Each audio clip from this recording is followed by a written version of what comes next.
Snow was melting along the edge of Lake Pend Oreille when Calder and his retired canine found a muddy puppy alone by the water.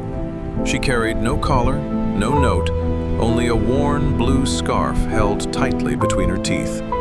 The tracks behind her did not lead toward a home. They led back into the woods, where an injured woman lay trapped beneath a fallen tree, and several frightened dogs had vanished. What began as one rescue soon became a test of how much one person should carry, and when courage means asking others to help. For Calder, the hardest choice would not be entering danger, but deciding whether this town could finally become home. Tell us where you're watching from, and please like and subscribe to help us reach 5,000 subscribers and keep these stories coming. By the first week of December, Calder James Quinn had been back in Sandpoint for 19 days. He knew because the old calendar beside the kitchen door still carried the red circles his brother had drawn before he died. Oil delivery, roof inspection, dental appointment. Small obligations written in Gideon's square, patient handwriting, each one belonging to a life that had ended without asking permission. Calder had not removed the calendar. He had not unpacked half his boxes either. The cedar house stood on a narrow rise above Lake Pend Oreille, its porch facing water that changed color with the weather. That morning, the lake was blue-gray beneath a pale winter sky. Fresh snow rested along the pine branches in clean, white bands, and thin ice at the shoreline caught the early sunlight like broken glass. It was beautiful, in the disciplined, indifferent way cold places often were. Calder did not trust beauty that asked nothing from him. At 52, after nearly 3 decades in the United States Army, he had officially retired, with enough commendations to fill a drawer he had not opened since leaving Missouri. During his final years, he had trained younger combat engineers, reviewed safety plans, and stood behind men who still believed speed could compensate for judgment. Now, there were no formations, no radios waking him before dawn, no reports waiting beneath fluorescent lights. There was only the house Gideon had left behind. And Bram. The German shepherd waited beside the back door with the patience of an animal that knew Calder would eventually stop pretending not to notice him. Bram was 8, broad through the chest but leaner across the hindquarters than he had been during his working years. His black saddle fell unevenly across warm tan fur, and silver had begun to gather beneath his chin. His left ear stood sharply upright. The right leaned slightly outward, a permanent result of the injury that had reduced his hearing and ended his service career. The military had not simply handed Bram over. There had been evaluations, medical reviews, forms, interviews, and a waiting period that felt longer than Calder's final deployment. In the end, Bram had been declared unfit for further duty, but healthy enough for retirement, and Calder had been approved as his permanent handler. Calder had signed the adoption papers with less hesitation than he had signed the documents for his own retirement. He pulled on a faded olive combat shirt, a weather-softened field jacket, and brown-green trousers whose knees had gone pale from years of use. Gideon's brass compass went into the left chest pocket. Calder carried it most days, but rarely opened it. "Short route," he told Bram. The dog's tail moved once. They both knew Calder was lying. The trail began behind the house and followed the lake through a stand of fir and lodgepole pine. Calder walked with his gloved hands loose at his sides, his gaze moving automatically between the path, the tree line, and the frozen drainage channels.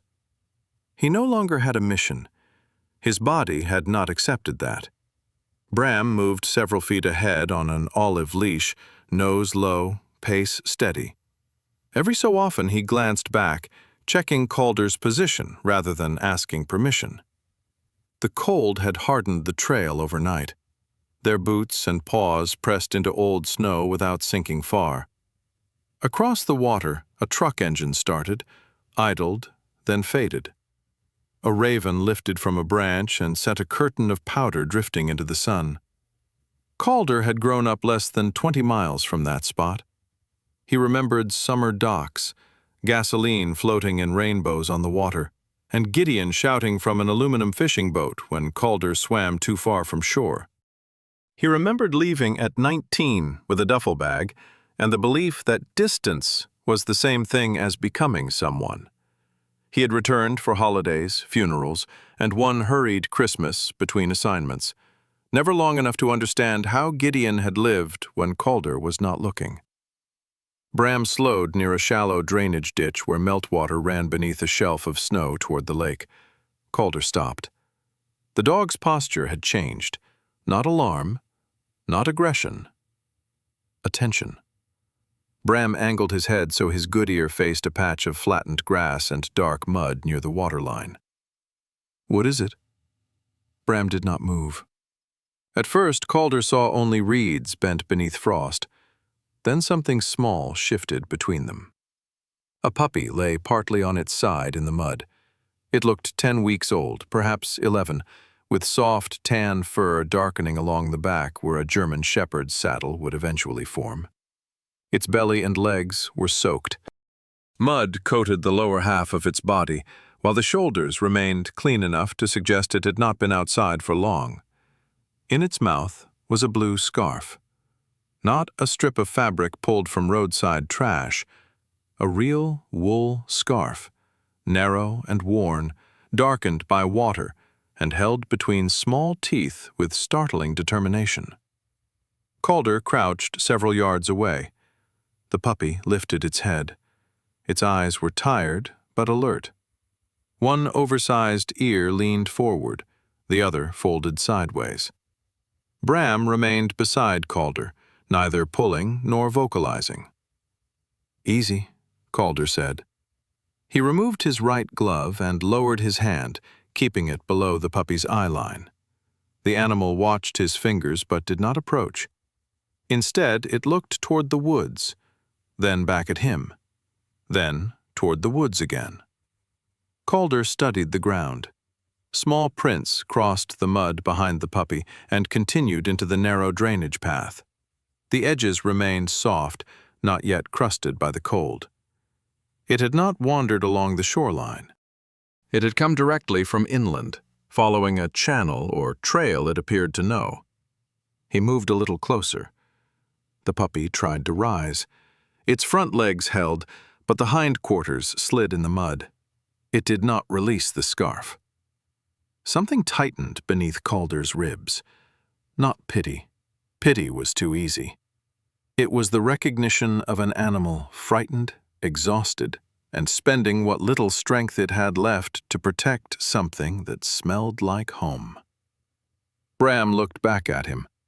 For a moment, Calder remembered another dog on a concrete runway years earlier, injured and refusing to release a torn training sleeve until he gave the command. He pushed the memory aside. "Stay." Bram lowered himself immediately. Calder moved forward on one knee. The puppy's gaze followed his bare hand. When he stopped within reach, it stretched its neck and touched its nose to his knuckles. Cold. Far too cold.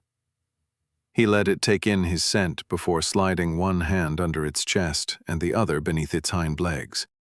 The puppy tensed, but did not snap. Its jaws remained clamped around the blue wool. Calder lifted it against his jacket.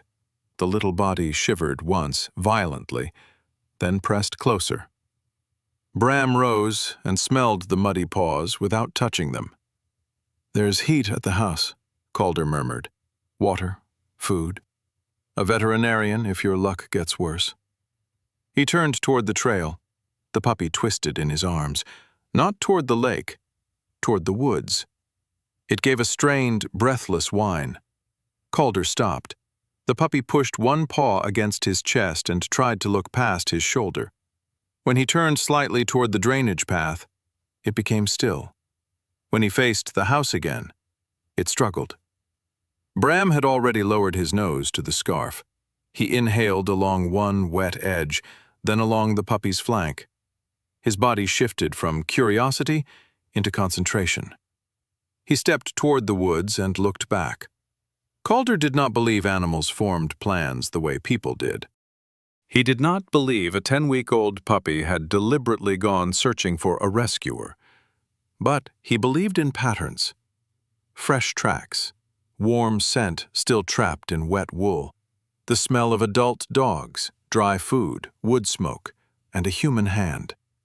A puppy that had eaten recently, but had been outside long enough to become dangerously chilled. And Bram following a scent line away from the road. A metallic sound carried through the trees, faint. One sharp strike, followed by silence. Calder held still. Several seconds later it came again, metal against stone. Then something else, a voice too weak to make out as words. The morning changed in that instant. A few seconds earlier, Calder had been deciding whether to take a cold puppy home. Now the woods seemed to draw inward around a sound that should not have been there. He placed the puppy inside his partly unzipped field jacket and secured it against his chest with one arm. With the other, he took out his phone and called 911. He gave his name, his location, the nearest county access road, and the fact that he might have found an injured adult near an old lakeside property. The dispatcher told him emergency crews were being sent and asked whether he could remain where he was. Calder looked at Bram. The dog stood facing the trees, weight forward, waiting. "I can mark the route," Calder said, "but the voice is weak. I'm moving toward it." The dispatcher began to object. Calder gave her his phone number, activated location sharing, and described his clothing and Bram's harness. Then he broke a dead branch, drove one end into the snow beside the drainage channel, and tied his orange emergency bandana around it. He moved carefully, not quickly. Bram followed the scent along the narrow path while Calder checked the ground ahead. The puppy remained against his chest, still holding the scarf. Its shivering had weakened, which worried him more than the trembling had. The route climbed gradually from the lake. Snow thinned beneath the trees, exposing wet needles and black soil. Calder noticed larger paw prints crossing the trail, several dogs moving in different directions. Some prints were deep and frantic, others circled back toward the same property. After roughly 300 yards, the forest opened around a row of weathered cabins near the shoreline. A wooden sign leaned beside the entrance, its faded lettering almost hidden beneath snow. Blue Haven Canine Recovery. One section of the perimeter fence had collapsed beneath a fallen tree. Chain link lay twisted across the ground. Beyond it stood several outdoor kennels, some open, some damaged.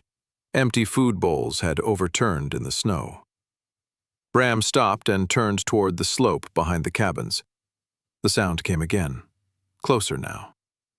Calder followed it around the corner of the largest building and saw the fallen pine. A woman lay beneath one of its heavy lower branches. The trunk had torn loose from the saturated slope above and come down across the path. The branch pinned her left leg below the knee. A broken leash remained wrapped around her wrist, its other end disappearing beneath the fallen needles. Her hair was dark red, almost brown where it was wet, and partly loose from a low tie. Freckles stood out sharply against skin drained of color. She wore a teal work jacket, mud-streaked cargo pants, and one rubber boot. The other foot was hidden beneath the wood. Her eyes opened when Calder approached, green-gray, focused despite the pain. "Don't move," he said. A faint, humorless breath left her. "Wasn't planning to." The answer told him she was still oriented. Calder crouched beyond the reach of the unstable branch and introduced himself. Her name was Maeve Hollis. She was 34, and judging by the kennel keys clipped to her belt and the embroidered Blue Haven patch on her jacket, responsible for the property. He checked her airway, breathing, and skin color before carefully testing circulation in the exposed portion of her leg. Her pulse was fast. Her lips had begun to lose color. "How long?" Maeve swallowed. "Maybe 40 minutes?" Calder took the emergency blanket from his pack and covered her torso without shifting the branch. He placed insulated hand warmers near her ribs, separated from the skin by layers of fabric. Bram remained several feet back. Maeve noticed him. Working dog? Retired. Looks unconvinced. He usually is. Another gust moved through the trees.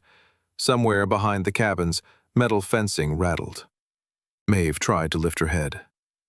The kennels, she whispered. Stay still. Fence went down.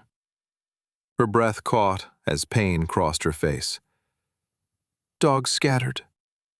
Calder looked toward the broken enclosures, but did not leave her. How many? Her eyes closed for a second. 11 total, some adults. She drew a shallow breath. 1 mother. 6 pups. The puppy inside Calder's jacket shifted at the sound of her voice. Maeve heard it. Her eyes opened wider. Calder unzipped the jacket enough for her to see the muddy head and one folded ear. The blue scarf still hung from the puppy's mouth. Pip, Maeve said. The puppy made a small sound and pressed toward her. Something changed in Maeve's face, not relief exactly, but the sudden collapse of one fear into another. She got out. She reached the lake. Maeve looked at the scarf. That was in Nell's bedding. Nell is the mother? A small nod. Maeve's gaze moved past Calder toward the damaged property. Don't let them reach the water.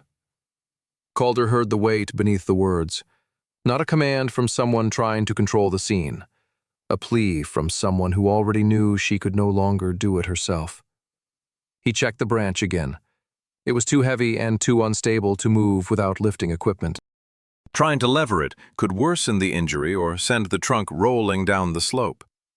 He gathered short pieces of fallen wood and wedged them beneath the branch at 2 points, not to raise it, but to keep it from shifting. You're not getting out until the rescue team arrives, he said. Maeve's jaw tightened. Then go find them. No. They're young. And you're trapped under a tree. I know where I am. Calder met her eyes. I'm not trading one known casualty for several unknown ones. Anger flashed through her exhaustion, but it did not have enough strength to become an argument. The puppy shivered again inside his coat. Bram stepped forward only when Calder signaled. He approached slowly, stopped beyond Maeve's reach, and lowered himself onto the snow. Maeve extended one trembling hand, but Calder shook his head. Let him decide. Bram watched her for several seconds. Then he moved close enough for her fingertips to rest against the fur above his shoulder. His body remained still. Maeve's breathing, sharp and uneven until then, began to slow. Calder stayed beside her, speaking only when necessary. He asked simple questions to keep her alert, her full name, the date, whether she felt numbness in the trapped leg. She answered in fragments, sometimes with irritation, which he took as a good sign. The rescue team arrived 18 minutes later. Calder heard the engines before Bram did. The dog's damaged right ear turned toward the wrong side of the slope. Nolan Price, a deputy Calder vaguely remembered from school, appeared first through the trees wearing a brown winter uniform beneath a reflective vest. Behind him came firefighters carrying hydraulic equipment, cribbing blocks, and a medical litter. Calder gave a concise report: estimated entrapment time, mental status, circulation findings, temperature exposure, and the unstable position of the tree. He stepped back only after the lead firefighter repeated the information correctly. The crew stabilized the trunk, placed cribbing beneath the branch, and raised it gradually with lifting equipment. Maeve cried out once when the pressure changed, then bit down on the sleeve of her jacket until the paramedics freed her leg and secured it in a padded splint. Calder held Pip where she could see it. When the litter began moving toward the ambulance, Maeve caught his sleeve. "The dogs," she said. "We know. Promise me." Calder looked at the damaged fence, the scattered prints, and the lake shining coldly through the trees. I won't promise what I haven't assessed." For a second, hurt crossed her face. Then she understood what he was giving her instead. The truth. "I'll find out what can be done," he said. Maeve released his sleeve. At the ambulance, Calder transferred Pip into a dry fleece blanket supplied by a paramedic, but kept the blue scarf within reach. The puppy resisted until the fabric touched its nose, then settled against his arm. As the rear doors began to close, Pip suddenly bit down harder on the scarf. Calder turned. Across the snow, beyond the ruined fence, paw prints divided into several trails. Some disappeared toward the trees, others curved downhill toward the lake. Bram stood beside him, his left ear forward and his injured right ear tilted into the wind. The ambulance pulled away. Calder remained in the road with a cold puppy in his arms, an aging canine at his knee, and 11 sets of tracks leading into a winter landscape that had looked peaceful less than an hour earlier. The woman had been rescued. The danger had not. By the time Calder reached Ingrid Sloane's veterinary clinic, the snow had begun to loosen from the sky. It no longer fell in clean flakes. Wet grains struck the windshield and vanished, leaving thin tracks that the wipers pushed aside. Pip lay inside a plastic transport crate borrowed from the ambulance crew, wrapped in 2 towels with the blue scarf tucked near her nose. Bram occupied the rear seat behind Calder. He had not taken his eyes off the crate since they left Blue Haven. The clinic stood south of Sandpoint in a low brick building beside a tire shop and a closed garden center. Its illuminated sign cast a blue glow across the wet pavement. Calder carried Pip through the side entrance reserved for emergency cases, while Bram remained in the truck with the heater running and the windows cracked just enough for airflow. A veterinary technician met him with a wheeled cart and a sheet of questions. Estimated age, exposure time, food intake, vomiting, diarrhea. Contact with unknown animals. Calder answered what he knew and refused to guess at the rest. Pip still would not release the scarf. The technician tried once to remove it so she could examine the puppy's mouth. Pip pulled back with surprising force, then flattened herself against Calder's sleeve. "Leave it where she can see it," a woman said from the doorway. "We're not here to win an argument with a 10-week-old dog." Dr. Ingrid Marlowe Sloane entered without hurry, though everything about the room suggested urgency. She was 58, compactly built, with silver and black hair cut to her jaw and rectangular glasses resting low on her nose. Her scrub top was a deep blue-green beneath an ivory clinic coat. A small scar crossed the back of her left hand, and she used that hand first, offering Pip 2 fingers to smell. The puppy's nose moved. Her jaw loosened by a fraction. "Better," Ingrid said. She did not praise the puppy or fill the room with comforting sounds. She simply waited until Pip's eyes stopped following every movement. Then the examination began. Ingrid checked gum color, heart rate, lung sounds, abdominal tension, and joint movement. She examined each paw beneath a bright lamp, finding shallow cuts where ice and gravel had split the soft pads. Pip's body temperature was low, though not critically so. She was mildly dehydrated and tired enough that her reactions had begun to slow. "Another hour outside might have changed this conversation," Ingrid said. Calder looked at the damp fur along Pip's stomach. "She ate recently." Ingrid pressed 2 fingers along the puppy's abdomen. "I agree. She's not emaciated. No severe muscle loss. Whoever had her was feeding her." A rapid parvovirus test came first, then blood glucose, a fecal sample, and a scan for a microchip. Pip had no chip, but a narrow temporary collar had been hidden beneath the muddy fur around her neck. A plastic tag carried 3 handwritten lines. Blue Haven, Pip litter, and 6. "Incomplete records," Ingrid said, "but enough to start." The parvovirus test returned negative. Pip's glucose was low but stable. Ingrid approved warmed fluids beneath the skin and small portions of softened food once the puppy's temperature rose. She was placed in an isolation kennel with clear walls, clean bedding, and a heating pad beneath only half the floor so she could move away if she became too warm. The blue scarf remained inside a sealed, transparent pouch beside the kennel. Pip pressed her nose against it before lowering herself onto the towel. Calder watched until Ingrid stepped between him and the glass. "She's stable," the veterinarian said. "That is not the same as finished. What do you need?" "Space to work." Calder took the instruction without offense. He had spent most of his life around people who used unnecessary politeness to conceal uncertain decisions. Ingrid did neither. Before he left the treatment wing, she glanced toward the parking lot. "The older shepherd in your truck?" "Bram. Retired military?" "Yes. He stays separated from every animal from Blue Haven until I know what we're dealing with. He has current vaccinations. That protects him from some things. It does not make him sterile." Calder nodded once. Ingrid studied him over the top of her glasses, perhaps expecting resistance. When none came, she returned to Pip. The hospital in Sandpoint was less than 15 minutes away. Maeve Hollis had been admitted to a private room after imaging confirmed a fractured fibula, torn ligaments, and extensive bruising without major vascular damage. Her left leg rested elevated beneath a rigid temporary brace.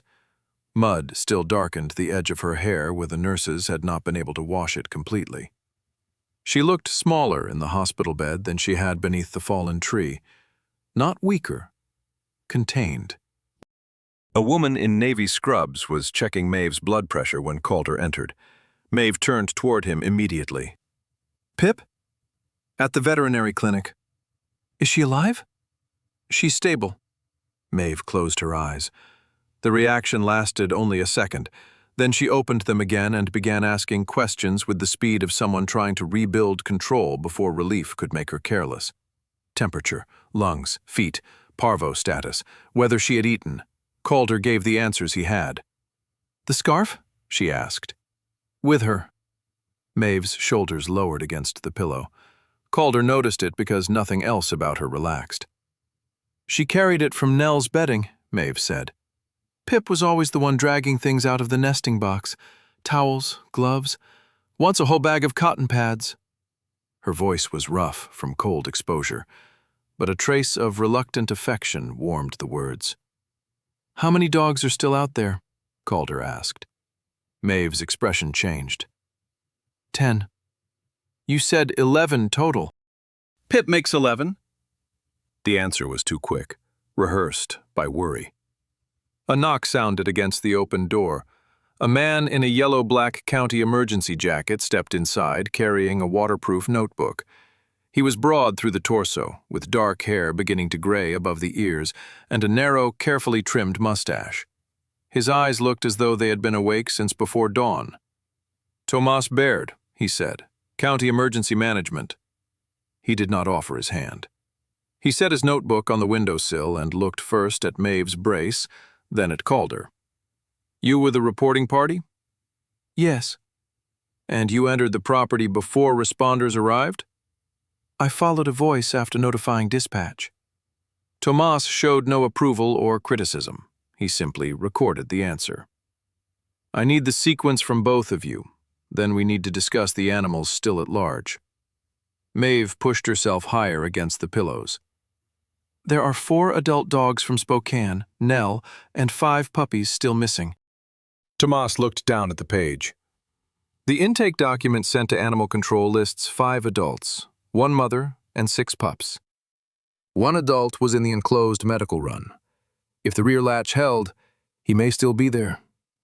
"May? I didn't reach that side before the tree came down." Calder heard the shift in her voice. Shame had entered without changing the volume. Tomas did too, but he did not use it against her. "Start at the beginning," he said. Maeve explained Blue Haven in clipped, factual sentences. It was not a shelter in the ordinary sense.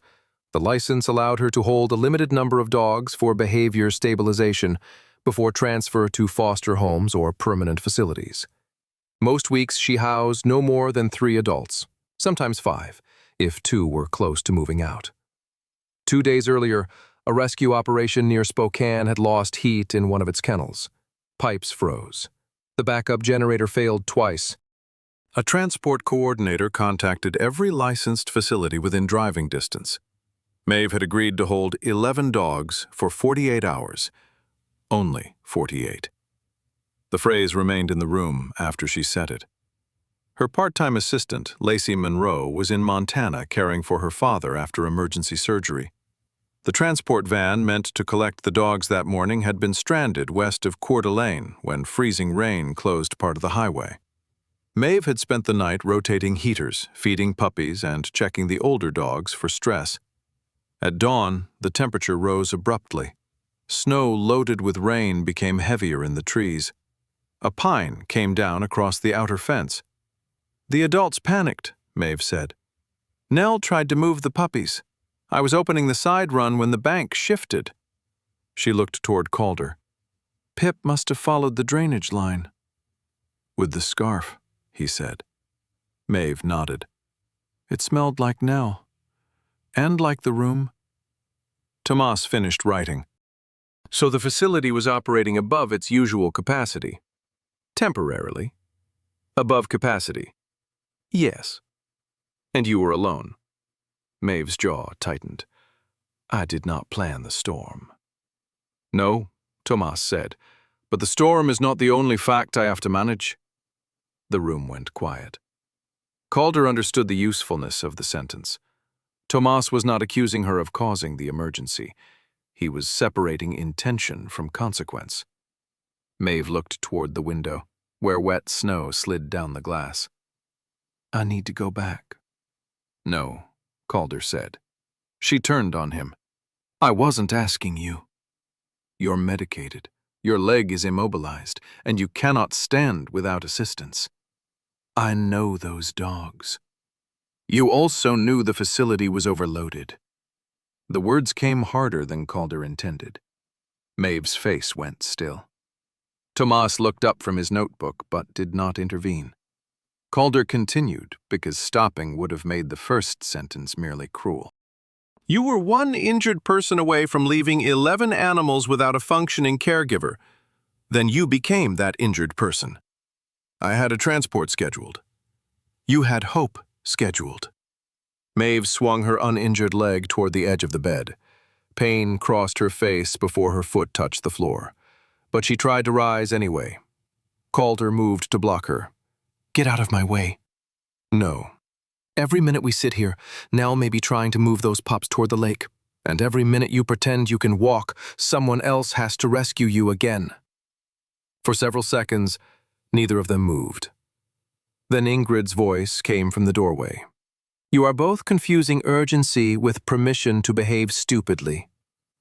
She entered carrying Pip's preliminary intake sheet, her clinic coat replaced by a gray-brown winter parka.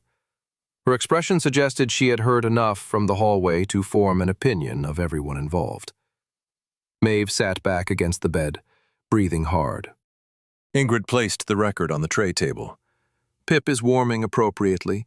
She has minor pad injuries, low glucose, and dehydration. No immediate evidence of parvo, but one negative test does not remove the need for isolation." Maeve looked at the sheet without touching it. "Can I see her?" "Not tonight. I'm her caregiver. You are currently a patient with fresh hospital exposure and no ability to move safely through my isolation protocol." Maeve looked ready to argue again. Ingrid removed her glasses and polished one lens with the edge of her coat. "That was not an opening offer." Tomas cleared his throat. "County resources are limited tonight. Fire has 2 crews on downed trees and a rollover north of town. Animal control has 1 officer available. The second is assisting with livestock evacuation near Priest River." "So no one is going?" Maeve asked. "That is not what I said." Tomas opened the weather map on his phone and placed it where they could see. A band of warm air was moving north. Temperatures were expected to rise through the night, followed by rain.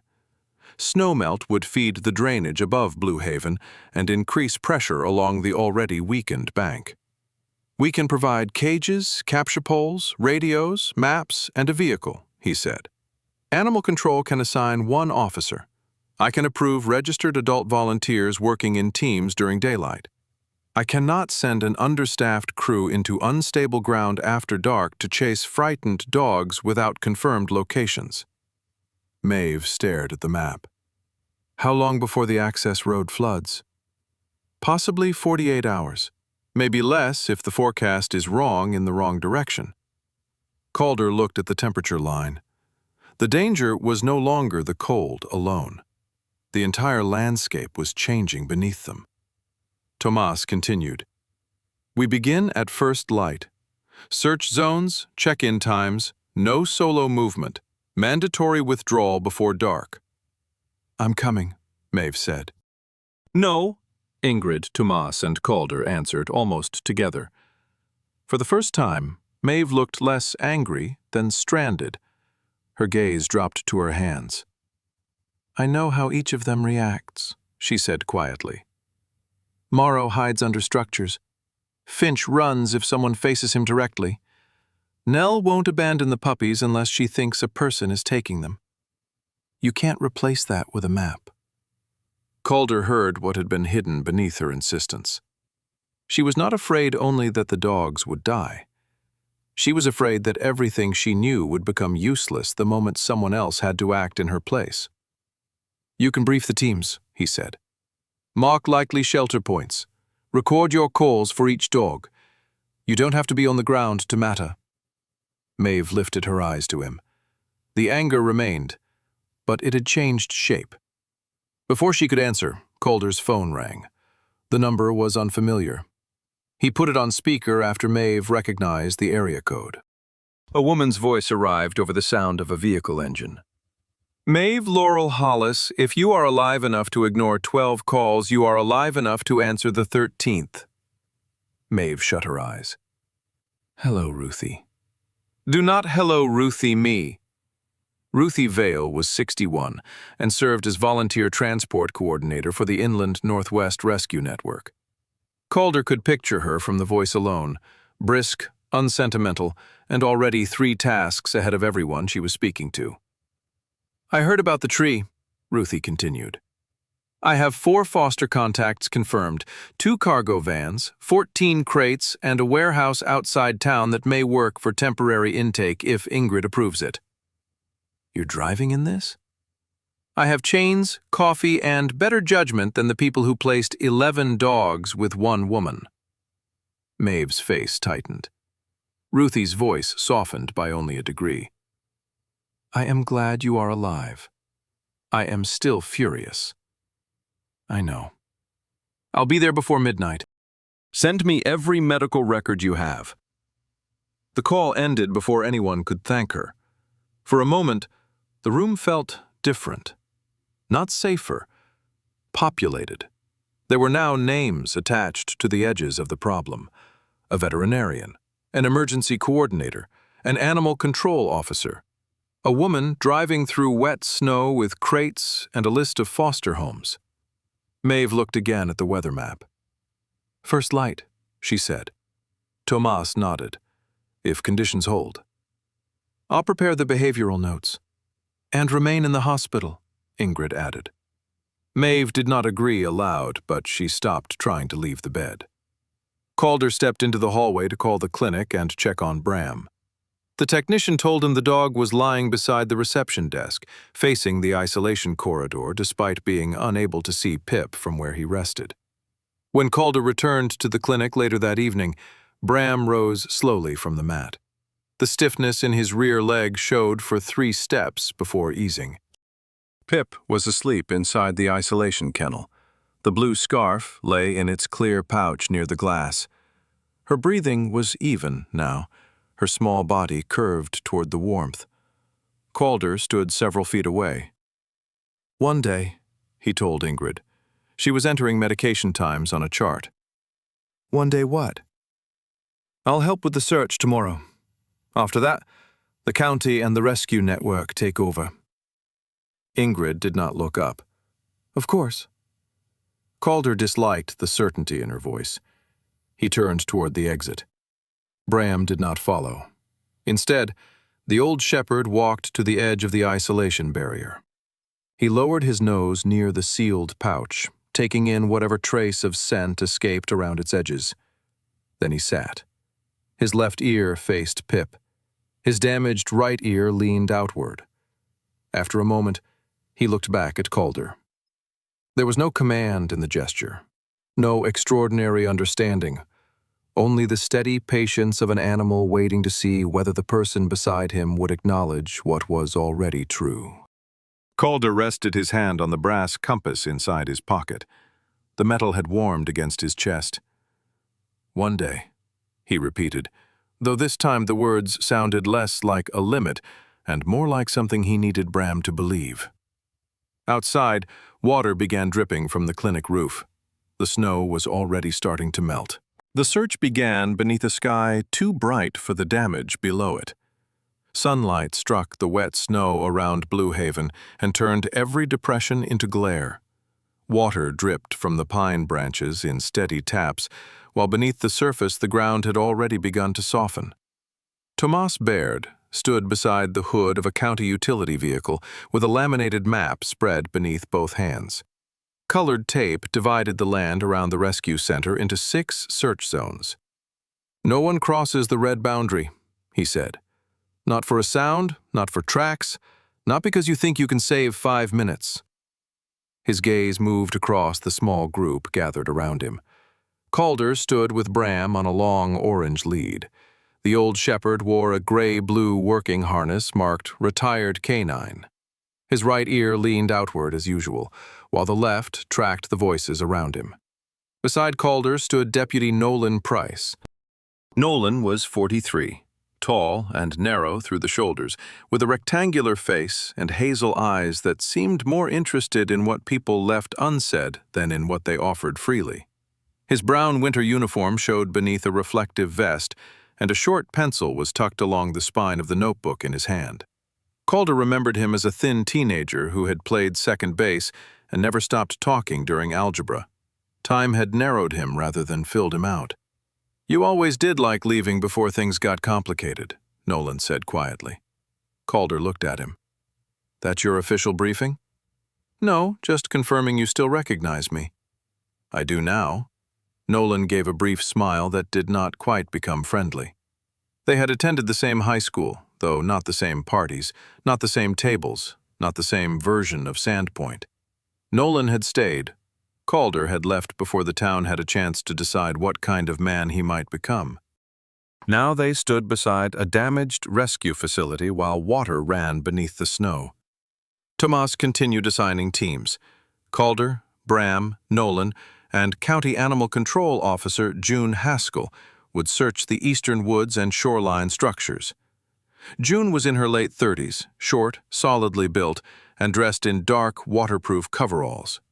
She spoke little while checking catch poles, slip leads, and 2 collapsible crates. The remaining volunteers would work farther uphill under radio supervision. No one was permitted to search alone.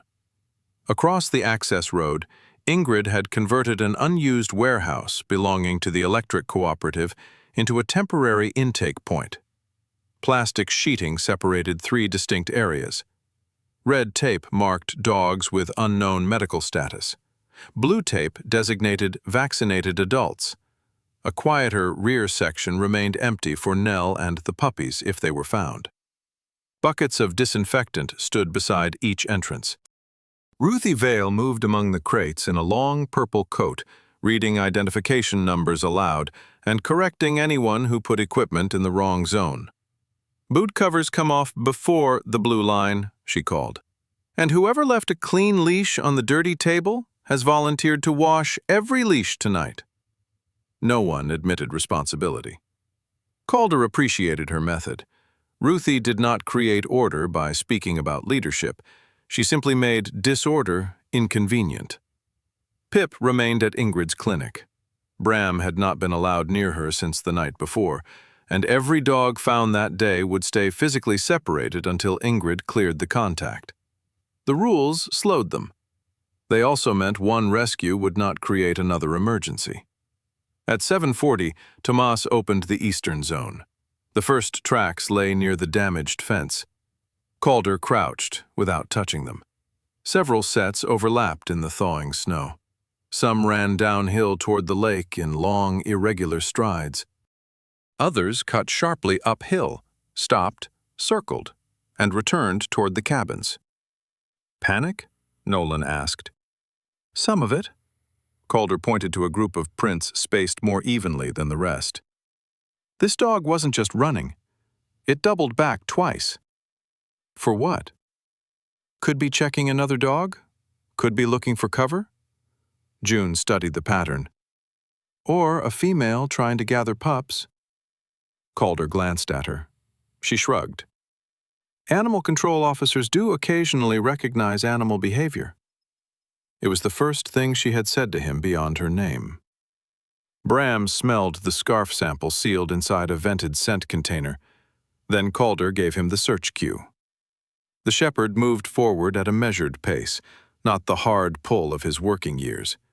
He crossed between the abandoned cabins, paused at an overturned feed bin, and followed a line toward the shore. They found the first dog beneath an upturned aluminum boat. A second was pressed beside it. Only their paws were visible through a gap where the hull rested against frozen stones. June signaled everyone to stop. One dog growled from beneath the metal. The sound was low, continuous, and more defensive than threatening. Nolan reached for a catch-pole. "Not yet," June said. Calder moved Bram off the direct line of the opening. The shepherd's body had stiffened at the growl, but he waited for Calder instead of answering it. "Down." Bram lowered himself. Calder shortened the lead and angled him sideways. Bram turned his face away from the boat, removing the pressure of direct attention. He remained visible, but did not advance. June scattered pieces of warm, canned food several feet from the opening, creating a line rather than a single pile. For nearly 4 minutes, nothing happened. Then a black muzzle appeared. The dog withdrew instantly. No one moved. The second time it emerged farther. A thin brown female crawled from beneath the boat, belly low and tail tucked. She saw Bram and froze. Bram looked toward Calder instead of at her. The female took another step. Behind her, a heavier, mixed-breed male pushed awkwardly into the daylight. June let them eat before using slip leads. She did not rush the moment they became reachable. When both dogs were secured, Nolan carried one crate while Calder took the other. "Thought military dogs were supposed to charge in," Nolan said. "Only when charging improves the situation." "And when it doesn't?" "You wait." Nolan looked toward Bram. "Does he know that, or do you?" Calder did not answer. By mid-morning, the team had located a third dog inside a woodshed near the county road. The animal had wedged itself behind stacked firewood, protecting an injured front paw. June used a catch-pole only after food and patience failed, keeping the loop loose enough to control without choking. The fourth adult was found caught beneath a collapsed section of chain-link fencing. It was alive, but exhausted, one hind leg tangled in twisted wire. Calder stabilized the fence while Nolan cut the mesh under June's direction. Bram remained tied to a tree beyond visual range, so his presence would not increase the trapped dog's panic. Each rescue ended not with celebration, but paperwork. Time found, location, physical condition, temporary identification, which isolation zone. By noon, Calder's gloves were wet through and his shoulders ached from carrying crates. Maeve called for the 4th time. Nolan held the phone near Calder while they stood beside the woodshed. "Tell me which dog was under the boat," she said. "Thin, tan female, black around the muzzle, scar on the right shoulder." "Finch." "The heavier male had white toes on both front feet." "Morrow." "Did he try to push past her?" "Yes." "He wasn't attacking. He puts himself between frightened dogs and exits." Calder looked toward the transport vehicle where Morrow's crate sat beside Finch's. He could also have been blocking her. He was protecting her. You weren't there. Silence met him. Nolan lowered his eyes, suddenly interested in his notebook. Maeve's voice returned colder. I have worked with him for 6 weeks. And today I was 10 feet away. That doesn't make 6 weeks irrelevant.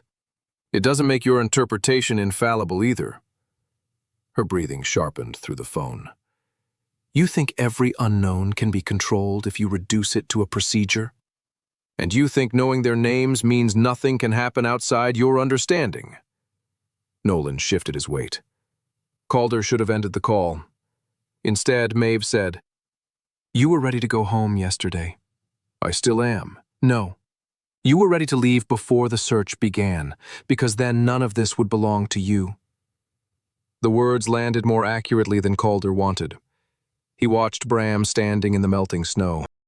The dog's right rear leg was slightly farther beneath his body than the left, compensating before the strain became visible. Calder's answer came slower. Caring about an outcome doesn't change what the terrain allows. No, Maeve said. But sometimes people call fear discipline because it sounds more respectable. For several seconds, only the wind moved between them. Then Maeve's tone changed, not softer, more useful. Morrow knows Nell. If those tracks doubled uphill, he may have followed her before turning back. Nell prefers enclosed spaces with one narrow entrance. Check anything low to the ground, culverts, foundations, stacked lumber. Calder looked at the map. We will. He ended the call. Nolan handed back the phone. She always like that? I met her yesterday. That wasn't what I asked. Calder slipped the phone into his pocket. The search continued. By early afternoon, the sunlight had vanished behind a layer of low cloud. Water moved openly through channels that had been solid ice the day before. Bram's pace began to shorten. At first, only Calder noticed.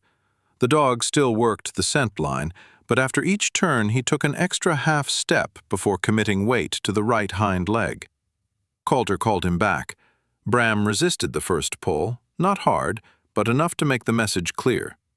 Ahead of them, a concrete drainage culvert disappeared beneath a bank of snow. Bram faced it with his nose lifted. Enough, Calder said. The dog looked toward the culvert again. Calder knelt and ran one hand along Bram's hip. The muscles were tight beneath the fur. Nolan came closer. He got something? He's done for the day. Bram tried to stand when Calder removed the harness.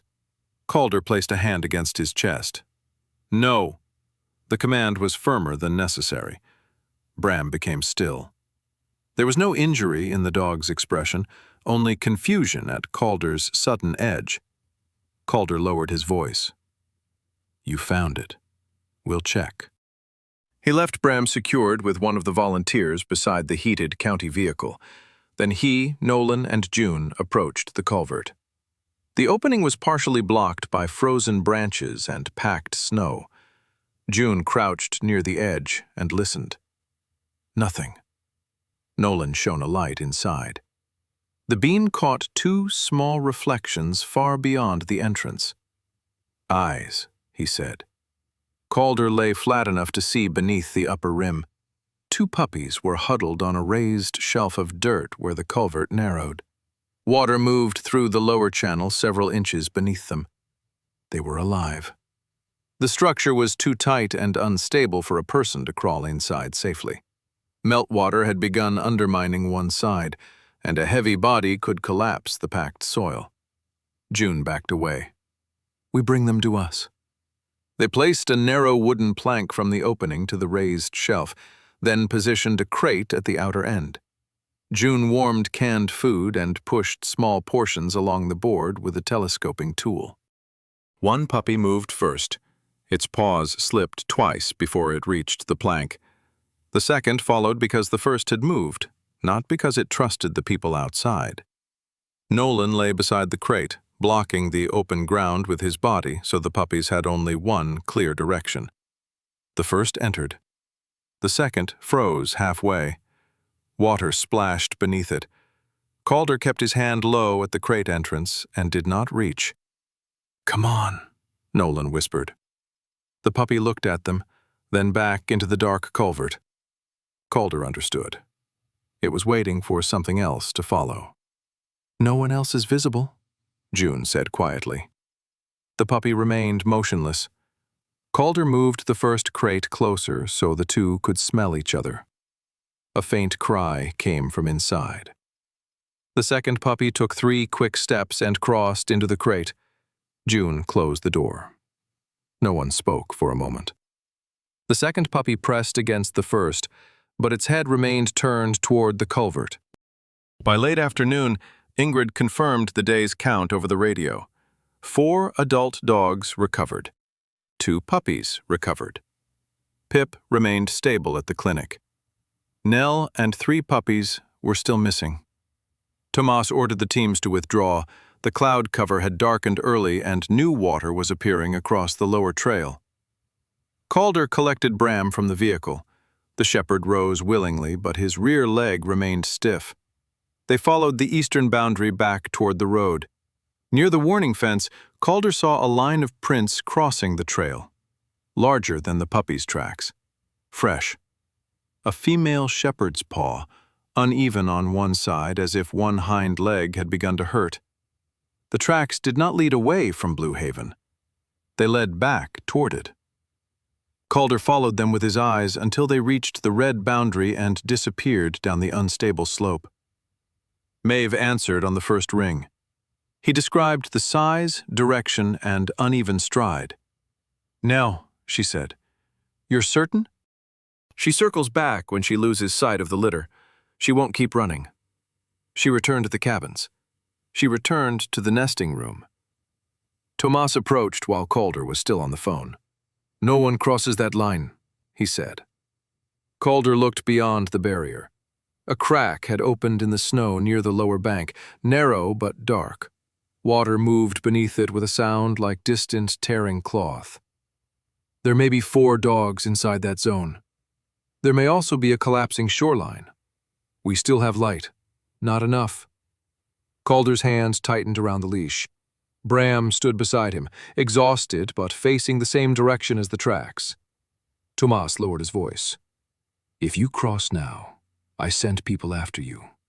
That means I risk 3 or 4 lives because you decided the rules stopped applying at the exact moment they became inconvenient." Calder knew the argument. He had made versions of it to younger soldiers for years. That did not make turning away easier. He ended the call with Maeve after promising only that the tracks had been documented and marked. No vow to find Nell. No assurance that the puppies were alive. Just the truth.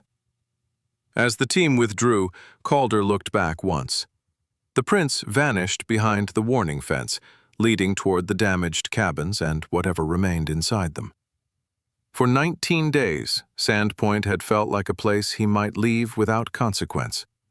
Now, for the first time since returning, Calder did not resent being pulled into something unfinished.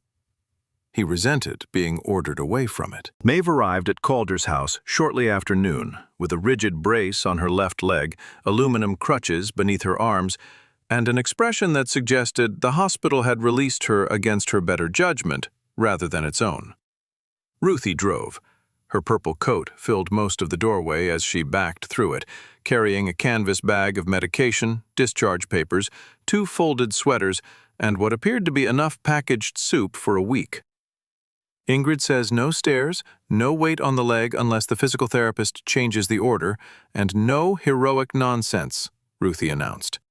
Maeve followed more slowly, one careful step at a time. "I don't remember heroic nonsense being written on the form. It was in the margins." Calder held the door without answering. He had objected when Ingrid first proposed the arrangement. Maeve's apartment above Blue Haven sat inside the county closure zone, and the hospital would not discharge her to a place she could not legally enter. Ruthie lived farther from the lake, in a two-story house with narrow stairs. The motel near the highway had no accessible rooms available because stranded drivers had filled them. Calder's house was close to the command point, level from porch to guest room, and empty enough to hold another person without forcing either of them into constant conversation. Those were the reasons Ingrid had given. None of them made Calder like it. Bram waited near the living room rug, wearing only his brown leather collar. Ingrid had examined him that morning and found no new injury, only inflammation from overuse. He had been prescribed rest, warmth, and short walks on level ground. When Maeve entered, Bram rose but did not approach. She stopped too. For several seconds, the two studied one another across the room. "You can ignore me," Maeve told him. "Your owner is already doing an excellent job of it." Calder took her bag from Ruthie. "I opened the guest room." That almost sounded welcoming. It wasn't intended to. Ruthie looked between them, removed the red-framed glasses from the top of her head, and pointed them at Calder. "She needs food with the medication at 2. Tomas is calling at 3. Ingrid will come by before dark. If either of you decides to make the day worse, call someone with better judgment." She left before they could respond. The silence that followed was different from the silence Calder had known before Maeve entered the house. His old silence had been empty. This one had opinions. Maeve moved through the living room slowly, balancing on her crutches. The room still looked more like Gideon's than Calder's. The brown sofa faced the broad lake window. Books on electrical systems, local history, and fly fishing remained arranged on the shelves. A wool jacket Gideon had worn for years still hung from a hook beside the mudroom. Calder had packed nothing. He had simply learned to walk around the evidence.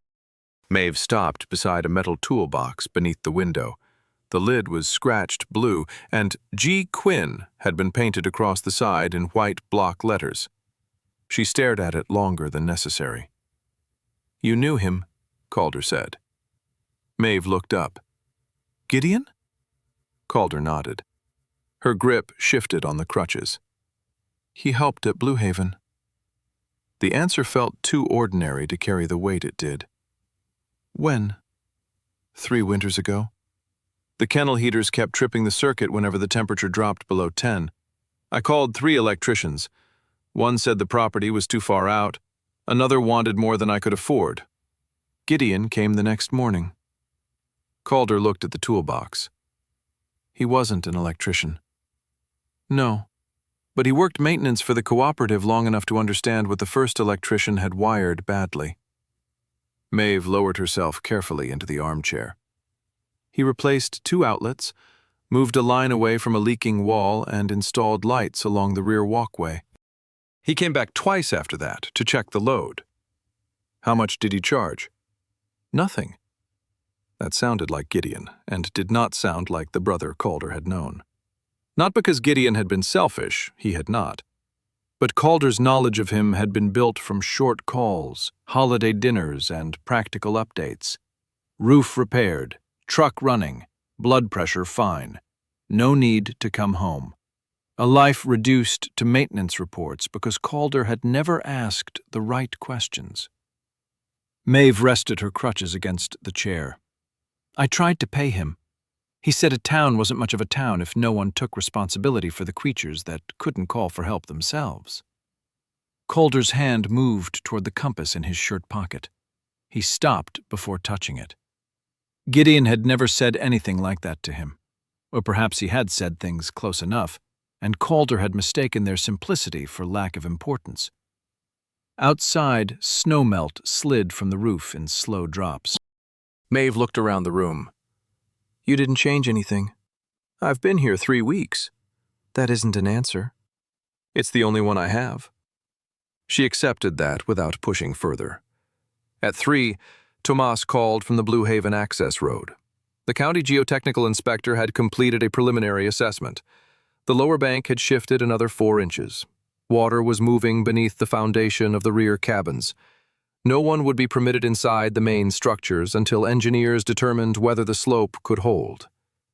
The closure may become permanent, Tomas said through the speakerphone. Even if the buildings remain standing, the county may not approve animal housing there again. Maeve sat very still. Calder watched her face lose expression, one detail at a time. "When will you know?" she asked. "Not today." "And if Nell is found?" "She cannot return there." "What about the adults already recovered?" "Temporary intake only." The warehouse is not licensed for long-term housing. Maeve looked toward the lake. The problem had changed shape. Until then, every conversation had focused on finding the missing dogs, location, weather, tracks, hours of daylight. Now the question waiting behind all of those had finally stepped forward. What happened after they were found? Tomas continued speaking about permits, veterinary holds, and emergency placement, but Maeve's attention had drifted. Calder ended the call when the necessary information was finished. For several minutes, she said nothing. Then she asked, "Did Ruthie leave the Blue Haven ledger?" Calder found it in the canvas bag. The green binder was swollen with papers, handwritten notes, and plastic sleeves. Maeve opened it on her lap and began turning pages. Insurance renewal, fence repair estimates, a drainage inspection marked overdue, a handwritten note from a contractor recommending that 2 kennel runs be moved away from the lower bank. Calder read the dates. "You knew the erosion was getting worse." "I knew the bank needed work." "That estimate is 6 months old." "I didn't have $28,000. "So you delayed." "I reinforced the upper fence and stopped using the lower run." "The main building was still there." Maeve closed the binder. "You think I don't know that? I think you kept reducing the danger until it fit what you could afford." Her eyes sharpened. "And what would you have done? Closed the place in August? Sent 3 dogs back to the shelter they came from? Turned away every call until I saved enough money for a retaining wall?" "I would have told someone the facility was no longer sustainable." "I did tell people. They sent grant applications and waiting lists."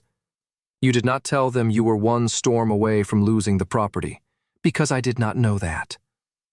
Calder pointed toward the inspection. "You knew enough." Maeve's hands tightened around the binder. The fight did not rise into shouting. That made it harder. She looked down at the pages and said, "I had plans to move in spring." "Why spring?" "Because the lease on a smaller property near Sagal becomes available in April. Because the winter donation drive pays most of our transport expenses. Because the insurance renewal was due in March. Because every answer depended on making it through one more season." "One more season," Calder repeated. Maeve's voice thinned. "That is how rescue work survives.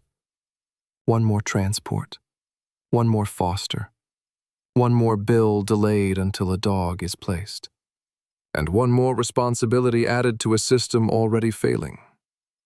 She looked at him then. "I did not take those dogs for money." "I didn't say you did." "No. You're saying something worse." Calder waited. "That I knew better and did it anyway." He could have softened the truth. He did not.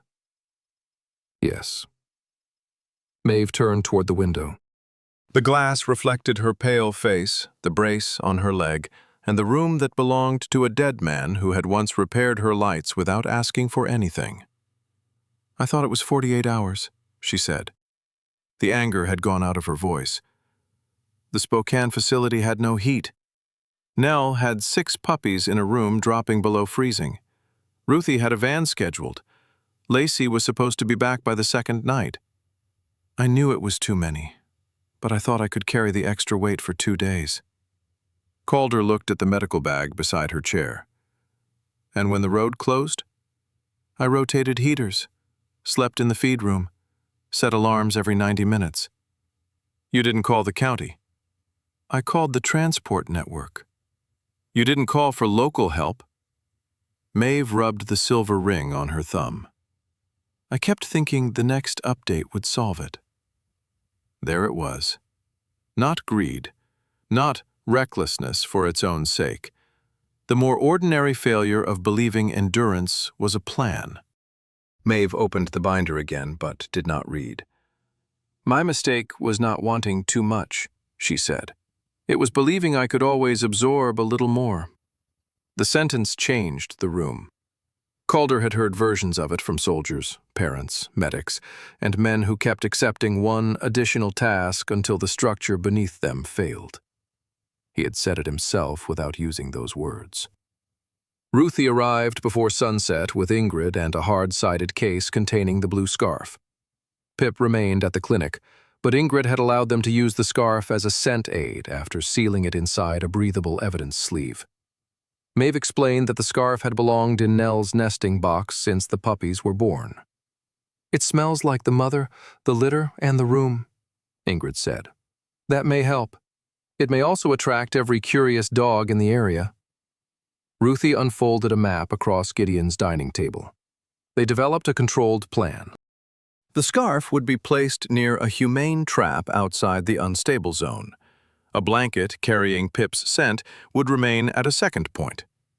Maeve recorded the feeding call Nell knew, keeping her voice low and even. Pip would not leave the clinic. Bram would stay behind a temporary barrier and well away from the trap. No improvisation. At dusk, the group moved to the upper edge of Blue Haven. Maeve remained in the county vehicle with her leg elevated, while Calder and Nolan placed the trap under Tomas's direction. The blue scarf hung inside the vented container. For 20 minutes, nothing moved. Then the wind shifted. The hanging strips of survey tape turned toward the lake. Ingrid watched the air movement and shook her head. The scent is carrying the wrong way. They repositioned once. The wind changed again. Water was now running openly through the roadside ditch. The bank gave a low, settling groan that everyone felt more than heard. Tomas ended the attempt. As Calder led Bram back toward the vehicle, the dog stepped onto a thin shelf of snow beside the ditch. The crust collapsed beneath his front paws. Bram slid sideways into shallow, running water. Calder lunged, caught the harness handle, and pulled him onto the road. The fall lasted only seconds. Bram stood immediately. But Calder's fear arrived before judgment. "Everyone stop!" His voice cut across the sight. Nolan froze beside the trap. Tomas turned from the boundary markers. Even Maeve looked up from inside the vehicle. Calder dropped to one knee and ran his hands over Bram's legs, chest, and hips. "Walk!" Bram took 4 steps. "Again!" The dog obeyed. Ingrid approached and examined him, testing joints and range of motion. "He's cold and startled," she said. "No obvious injury." Calder checked the right leg himself, then the left, then the spine. "I said he's stable," Ingrid told him. "We're done. Tomas already ended the operation. No one returns to that slope." His tone was no longer professional. It was fear, dressed as command. Maeve watched him from the open vehicle door. Later, back at the house, Bram lay near the heater under a dry blanket.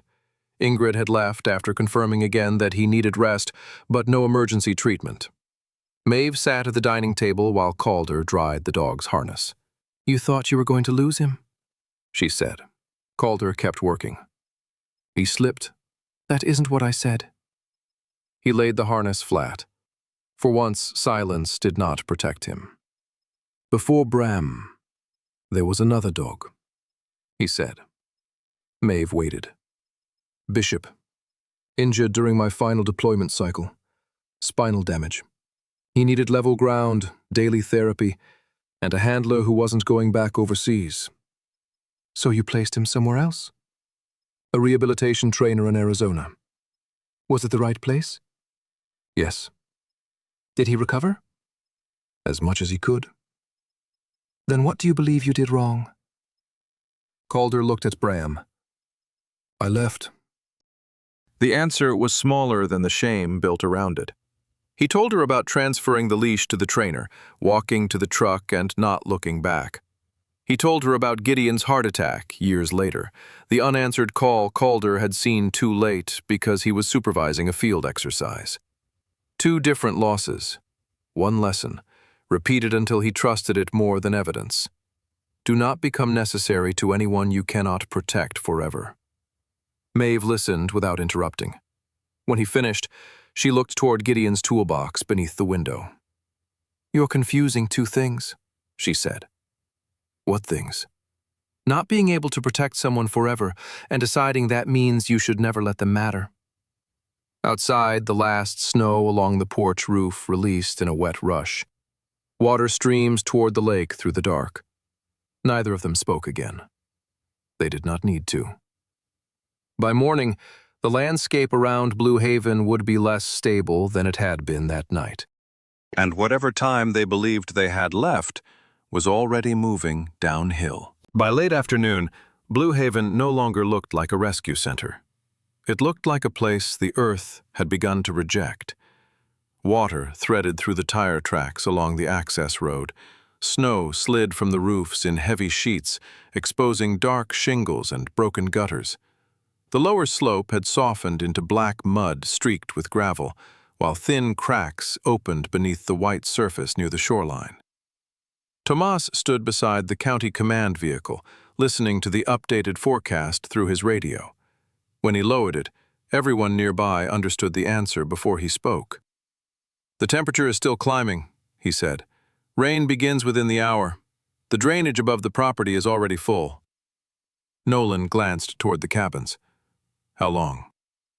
"The geotechnical team won't give an exact time. They believe part of the lower bank could fail tonight." Maeve sat inside the command vehicle with her injured leg elevated across the rear bench. A map of Blue Haven rested on a board over her lap. She had tied her red-brown hair away from her face, but damp strands had escaped around her temples. "We know Nell came back," she said. "If we leave now, she stays inside the closure zone with 5 puppies." Tomas looked toward Calder. Calder did not answer immediately. Bram stood beside him in a gray-green warming coat, his long lead attached to a temporary barrier post. Ingrid had approved only limited movement on level ground. The old shepherd's right rear leg remained stiff, but he was bearing weight without pain. Calder had already decided Bram would not be used to search unstable terrain. That did not mean the dog would accept being irrelevant. Tomas unfolded the operations sheet. "One final controlled attempt," he said. "No one leaves their assigned role. If I call withdrawal, we withdraw. No debate at the boundary." His gaze settled on Calder. "Can you work under that?" Calder remembered the warning line from the night before and the anger of being forced away from unfinished tracks. "Yes."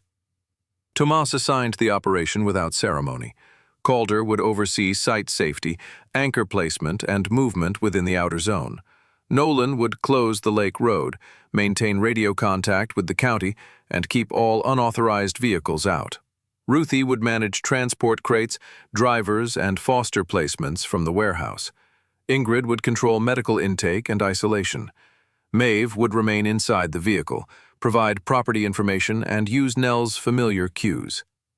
June Haskell and 2 county rescue workers would handle the humane trap and animal capture. No one would enter the lower cabins. No one would cross the marked slope. No one would make a personal decision that changed the risk for everyone else. Calder repeated the final rule aloud. It sounded different when spoken outside the army. No less necessary. Ruthie arrived from the warehouse with 2 crates strapped inside her van and a clipboard held beneath one arm. "I have 3 foster homes confirmed for healthy adults," she said. "1 emergency veterinary boarding space if Ingrid needs it, and absolutely nowhere approved for Nell except the isolation bay."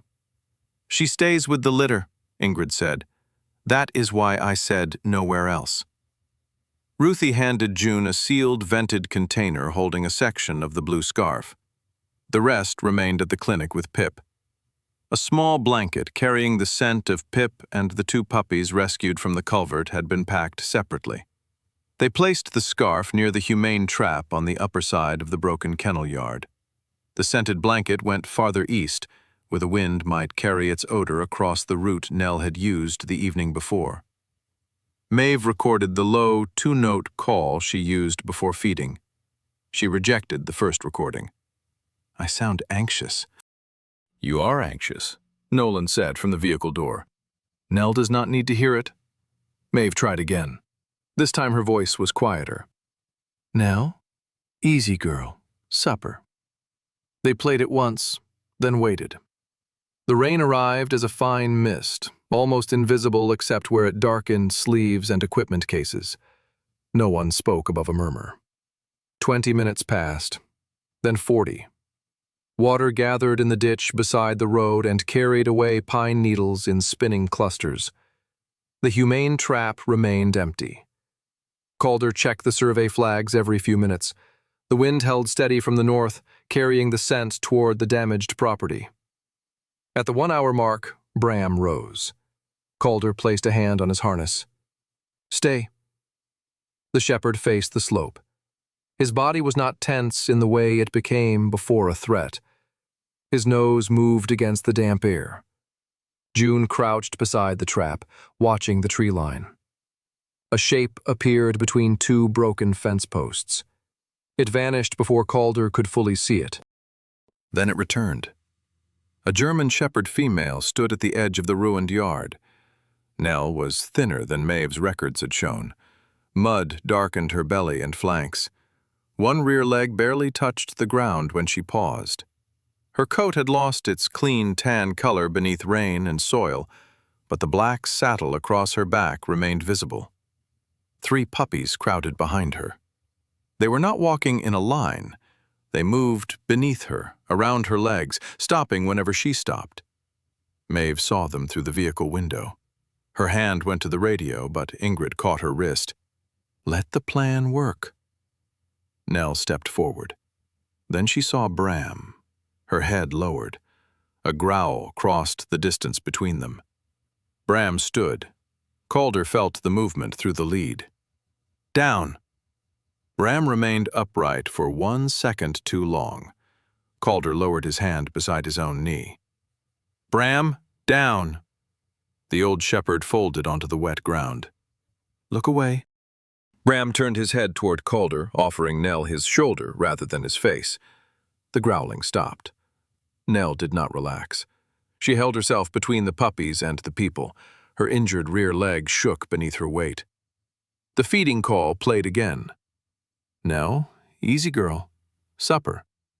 One puppy moved toward the scent. Nell blocked it with her chest. June did not reach for the trap line. No one rushed. Another minute passed. Then Nell smelled the blanket. Her nose lifted. The change was small, but Maeve saw it. "She knows Pip is alive," she whispered. Calder was not certain dogs understood absence and survival in those terms. He did not correct her. Nell advanced 3 steps. The puppies followed. She reached the outer edge of the humane trap, smelled the blue scarf, and froze. The wool carried the nesting room, her litter, and the puppy who had vanished. Nell touched the container with her nose. June waited until all 3 puppies had crossed into the holding pen connected to the trap. Only then did she pull the gate. The metal closed behind them. Nell spun, barking once, but did not throw herself against the fencing. The puppies crowded beneath her chest.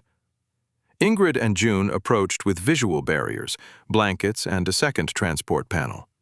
Maeve spoke through the radio in the same low, feeding voice. Within minutes, Nell and the 3 puppies were transferred into a covered crate large enough to keep them together. The vehicle doors closed. For the first time all evening, Calder allowed himself a full breath. Maeve did not. "There should be 5 with her," she said. Ingrid counted again. 3 in the crate, 2 from the culvert at the warehouse, Pip at the clinic. Calder looked toward Maeve. "That makes 6. Maeve shook her head. "The 2 from the culvert were not with Nell when the fence failed. I saw her move 3 toward the nesting room. 2 others ran beneath the main cabin." The map shifted beneath her hands. There are 2 more. The relief that had begun to form across the group disappeared. Maeve pointed to the lower side of the main building. There's an old boat storage room beneath it. Nell used to hide there during thunderstorms before she trusted the indoor kennels. Tomas followed the line on the map. The lower entrance is inside the red zone. It sits above the original shoreline, Maeve said. There's a raised platform. The bank has shifted since that room was built. If she took the puppies there, no direct entry, Tomas said. Maeve pushed herself upright in the seat. There may be 2 puppies alive under that house. And there may be 5 rescuers buried beside them if the bank goes. Her hand tightened around the map. Calder studied the property rather than the argument. The main entrance to the storage room faced the lake, below the steepest section of failing ground. Reaching it on foot would mean crossing exactly where the cracks had widened. He turned to Nolan. Property plans? County records may have the original permit drawings. How fast? Nolan was already moving toward his patrol vehicle. Faster than walking into a landslide. Tomas contacted Public Works. A small, tracked utility vehicle and a structural rescue crew were available less than 10 miles away after clearing a blocked road. Calder requested a probe camera, rope anchors, trench panels, and portable lighting. Maeve looked at him. You believe they're there? I believe we can check without pretending belief makes the slope stable. For the first time since arriving at his house, she did not argue with the distinction. Nolan returned 20 minutes later with a digital copy of the original building plan sent from county records. The storage room had a ventilation duct running from the rear wall to an outlet higher on the slope. The main access might be impossible. The vent offered another question. By then, the rain had strengthened. Drops struck the command vehicle roof with a steady metallic rhythm. Water moved across the road in shallow sheets. The Public Works crew arrived with a compact tracked machine and 2 rescue technicians. One of them, Elena Voss, was small enough to enter confined spaces, but carried herself with the compressed steadiness of someone accustomed to working where one poor movement could trap an entire team. She studied the plan and shook her head. No one enters until the camera confirms a void, and we secure both sides of the opening. Calder agreed. He and Nolan moved along the upper slope, remaining behind the secondary safety line. Bram followed only as far as the level ground near the barrier, his lead held by June. The dog stopped near a cluster of exposed roots. His nose worked rapidly. He moved several feet to the right, then returned to the same spot. Calder noticed. It was not a sound response. Bram's good ear remained turned toward the workers behind them. He was following air. Calder crouched near the roots and felt a faint current against the back of his bare hand, warm compared with the rain. Carrying a sour mixture of old wood, damp soil, milk, and animal fur. "Here," he called. The team removed loose soil by hand before using tools. Beneath the roots, they found the rusted edge of a metal vent cover. The opening had partly collapsed, but the duct behind it remained clear. Elena fed the probe camera through. The screen showed darkness, then wet boards, then a narrow chamber with water moving across the floor. "Rotate left," Calder said. The camera turned. 2 small shapes huddled on a raised wooden ledge. One puppy lifted its head toward the camera light. The other did not move. Maeve saw the image from the command monitor. Her face went white. "They're alive," Ingrid said. "At least one is responsive." A low sound rolled beneath their feet. Not thunder. The ground settling. Tomas looked toward the widening crack near the main cabin. 10 minutes, he said. "After that, we leave regardless." Elena examined the duct width. "If we enlarge the rear opening and support it, I can reach the ledge." Calder began arranging the anchor system with the rescue crew. 2 fixed lines ran to separate trees beyond the softened soil. Trench panels stabilized the cut around the vent. The tracked vehicle held tension on a 3rd recovery line. Calder checked every connection aloud. Elena fitted a respirator and helmet, then attached herself to both retrieval lines. "You do not pass the marked shoulder point," Calder told her. "If the structure shifts, we pull." "You won't need to tell me twice." She entered feet first through the widened opening. The camera feed shook as she moved down the short duct. 6 feet. 8. Then her boots reached the interior shelf. "I see them." The first puppy cried when she touched it. The sound reached Maeve through the rescue radio. She covered her mouth. Elena placed the responsive puppy into a soft retrieval bag. The crew pulled it back through the duct and handed it directly to Ingrid. The second puppy lay on its side. For 1 second, no one spoke. Then Elena said, "Breathing. Weak." The earth shifted again. A fence post near the cabin leaned visibly toward the lake. "Out now," Tomas ordered. Elena secured the second puppy. Calder watched the tension lines. The left anchor began to load. "Pull the bag first." The puppy emerged into the rain. Ingrid took it and immediately began warming support and oxygen. Elena backed into the duct. Behind the main cabin, the ground dropped several inches. "Move," Calder said. The rescue crew hauled evenly, keeping Elena's shoulders clear of the collapsing sides. Her helmet appeared, then her arms.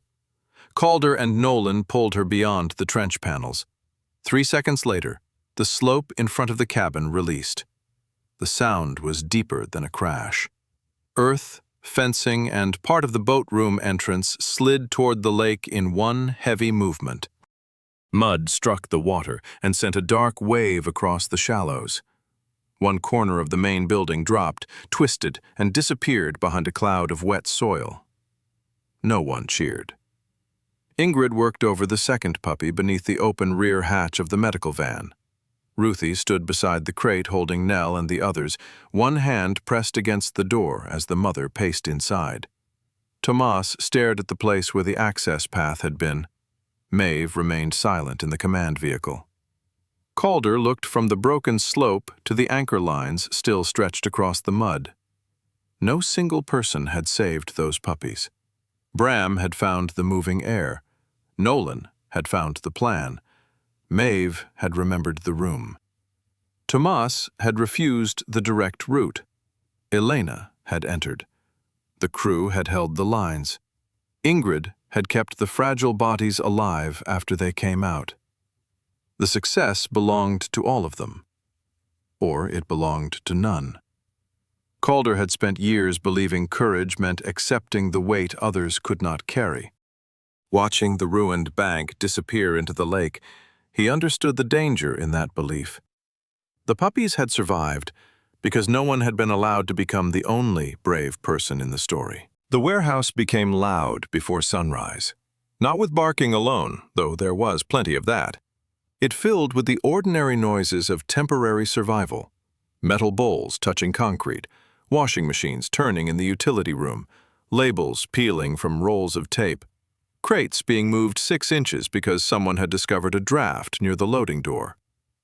3 days had passed since the slope at Blue Haven collapsed into the lake. The 2 puppies taken from the boat storage room had survived the night. One required oxygen and warmed fluids until morning. The other developed a cough Ingrid believed came from cold exposure rather than inhaled water, though she continued to monitor both closely. Nell remained with all 6 puppies in the rear isolation bay. She had eaten little on the first day and slept only in short intervals, waking whenever footsteps approached the barrier. Her injured hind leg had been cleaned and wrapped. No fracture appeared on the radiographs, but a deep muscle strain and torn pad made her reluctant to bear weight. Bram was never allowed inside her enclosure. He spent part of each afternoon on the opposite side of a secondary fence, far enough away that Nell could choose whether to watch him. Calder kept him on a loose lead and gave no command beyond remaining calm. At first, Nell growled every time Bram entered the room. The sound rolled low beneath her chest while the puppies pressed closer to her belly. Bram did not answer. He lay down, turned his face toward the warehouse doors, and listened with his left ear to the traffic outside. His right ear remained angled uselessly toward Nell. The first day she growled for 11 minutes, the second for less than 5. On the third afternoon, a delivery van backed toward the loading dock. Its warning alarm began to beep, and Nell surged upright, pulling one puppy beneath her chest while the others scattered across the bedding. Bram lifted his head. He did not approach the fence. He simply remained where he was. Nell looked at him, then at the van, then down at the puppies. Her breathing stayed fast, but she did not bark. Maeve watched from a folding chair near the medical table, her braced leg extended on a second chair. "She's using him," she said. Calder stood behind Bram with one hand resting loosely on the leash. "For what?" "To decide how dangerous the sound is. Or she's deciding he isn't worth reacting to." Maeve gave him a tired look. "You always leave yourself an exit from anything that sounds emotional. Useful habit. Convenient habit." Before Calder could answer, Ingrid crossed the room carrying Nell's chart. "She is not using him as a therapist, guardian, father figure, or spiritual advisor," Ingrid said. "She is observing a calm animal who is not reacting to the same stimulus. That can influence her response." Maeve folded her arms. "So I was right." "You were imprecise." Ingrid checked Nell's enclosure, then turned to Calder. 10 more minutes. Bram still needs rest." Calder nodded. He no longer argued when Ingrid limited the dog's activity. The slip into the drainage ditch had left no lasting injury, but Bram's stiffness had taken 2 days to ease. Calder had learned that accepting a limit before it became a crisis required a different kind of discipline than pushing through one.